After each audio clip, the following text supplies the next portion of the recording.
All right, man. Congrats on the win. That seems like it was a pretty big one for you.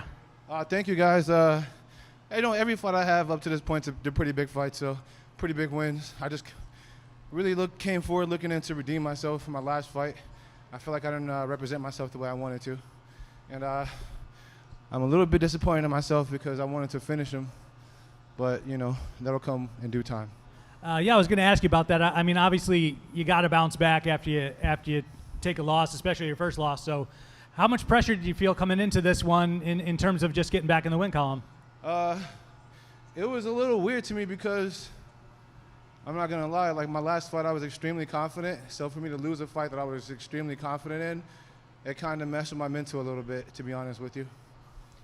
What'd you do to kind of work through that then? I mean, you're still young enough in your career, in your fighting career, that you got to figure some of these things out as you go, right? So honestly, I just kept telling myself, don't underestimate anybody anymore.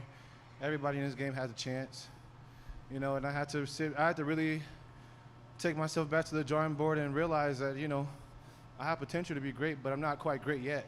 So I got to put in that work to become the person that I really want to be. How key is it to be at the kind of gym that you're at with the kind of people that you're around to be able to have people like that help you figure that kind of stuff out? You're there, you're right there, but they're the ones that are going to help you get over the hump to be at that greatness level.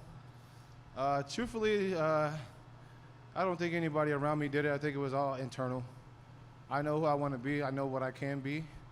And I just made little steps towards becoming that, to be honest with you. Talk to me about the low blow and, how rough was that? Because when I saw the replay, I'm like, oh, it was pretty cringeworthy. I don't think he meant it, but it happened. And I didn't want to take too much time off the clock and give him a chance to rest, because I can see a little bit he was starting to kind of huff and puff a little bit, but I know he's a very tough individual. So I didn't think he meant it, honestly. I just think it just happened. Did it take much out of you, though? No, okay. It didn't. I mean, the shock factor, yeah.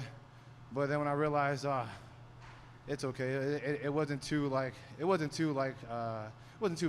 Okay.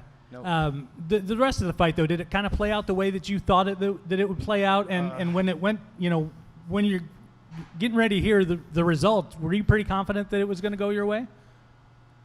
I'm not gonna lie, no. I feel like when you leave it to the judges, it almost never goes their way. So I was like, damn.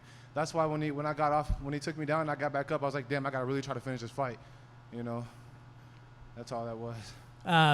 Heavyweight division's pretty interesting right now. Obviously, we know what the next title fight's going to be, but the rest of the landscape is kind of wide open for you to pick and choose maybe who you want to be in there with next. I know you were booked against Daniel James at one point, Chicago guy against a Chicago guy.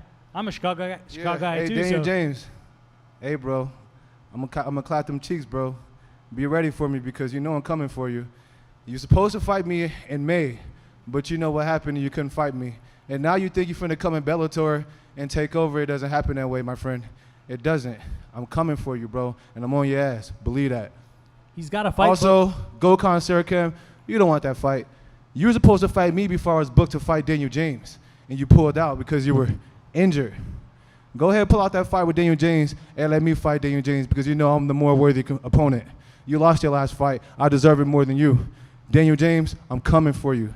Not even Tyro Fortune, I'm sorry, bro. You on your way out, bro. Daniel James, I want you. Who else I want? I want a rematch against Marcelo Gomes. I'm going to dig you back up, and I'm going to bury your ass again. I don't care if you just got knocked out. Who else is in front of me? Tim Johnson, I'm on your ass. All y'all heavyweights, I'm on your ass, bro. Y'all don't want this as bad as me. I guarantee you, if I see any of y'all in the future, y'all know what's up. Y'all know how I'm coming. I'm off with all y'all heads. I swear. I'm crushing all y'all. I'm crushing all of y'all. That's facts. You just did all my work for me there, boss. I don't care. I'm on all of y'all head tops. Trust me. It ain't sweet. Y'all don't want this as bad as I do. None of y'all call nobody out. Y'all all just like, whoever Bellator gives me, I'm putting a name on all of it. I would take all of y'all out. I swear to God. Let's leave it with that. That's perfect. That's it. Thanks, boss. Is that it? That's it. Thank you.